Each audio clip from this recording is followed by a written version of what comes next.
আগামী 15 দিনের মধ্যে এই দুজন ছাত্র উপদেষ্টার পদত্যাগ করতে হবে।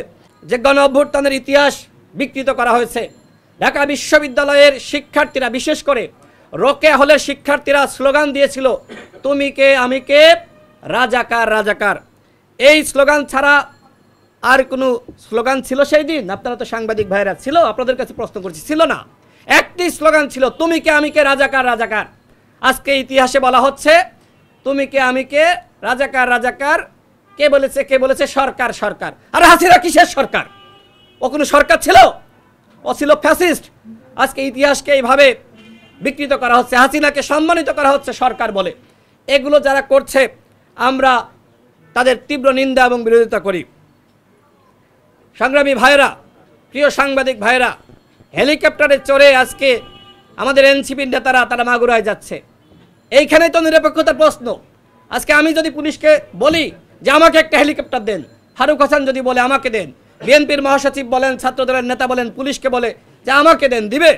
দিবে না। এইখান থেকেই প্রমাণিত হয় যে সরকার তাদেরকে সহযোগিতা করছে, পুলিশ তাদেরকে স্যালুট দিচ্ছে। আমরা দেখে নেই এর আগে যে তারা হেঁটে যাচ্ছে, পুলিশ স্যালুট দিচ্ছে। তো এই হচ্ছে অবস্থা।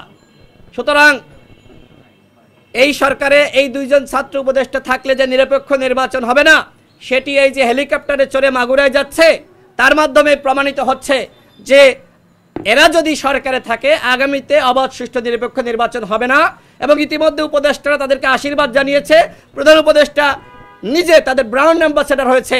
সুতরাং কোনোভাবেই এই উপদেষ্টারা সরকারে থাকলে নিরপেক্ষ নির্বাচন হবে না। আরেকটি কথা আমি বলে রাখি, সেটি হলো যে অন্যান্য উপদেষ্টারা এই ছাত্র উপদেষ্টাদের অনুগত। যতটা না প্রধান উপদেষ্টার অনুগত, তার থেকে বেশি এই ছাত্র উপদেষ্টাদের অনুগত। আপনারা প্রমাণ আপনারা দেখতে পারেন, কার্যক্রমে আপনারা পর্যবেক্ষণ করতে পারেন যে তারা কিভাবে ছাত্ররা তাদের এমনভাবে প্রশংসা করছে। আপনারা দেখেছেন, আমি আর এই বিষয়ে কথা বলতে চাই না। তারা তাদের অনুগত। তারা মনে করে যে এই ছাত্র উপদেষ্টাদের মতামতের বিরুদ্ধে গেলে আমাদের চেয়ার থাকবে না।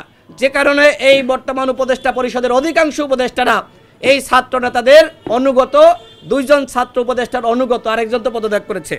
এই দুইজন ছাত্র উপদেষ্টার পদত্যাগ করা উচিত। আমাদের গণ অধিকার পরিষদের সিনিয়র সহসভাপতি ফারুক হাসান উল্লেখ করেছেন, আগামী 15 দিনের মধ্যে এই দুজন ছাত্র উপদেষ্টার পদত্যাগ করতে হবে। আই রিপিট, আগামী 15 দিনের মধ্যে এই দুজন ছাত্র উপদেষ্টার পদত্যাগ করতে হবে। এবং সরকারের বিভিন্ন দপ্তরে, সেক্টরে ছাত্র প্রতিনিধিদের নিয়োগ দেওয়া হয়েছে, অবশ্যই সেই নিয়োগ বাতিল করতে হবে এবং এই সরকারের নিরপেক্ষতা নিশ্চিত করতে হবে। 7 মাসে কতটুকু রাষ্ট্র সংস্কার হয়েছে আপনারা সকলেই দেখেছেন। রাষ্ট্র সংস্কারের নামে আজকে তারা আরামে বসে আছে, তারা কতটুকু কাজ করছে সেটি নিয়ে প্রশ্ন তৈরি হয়েছে।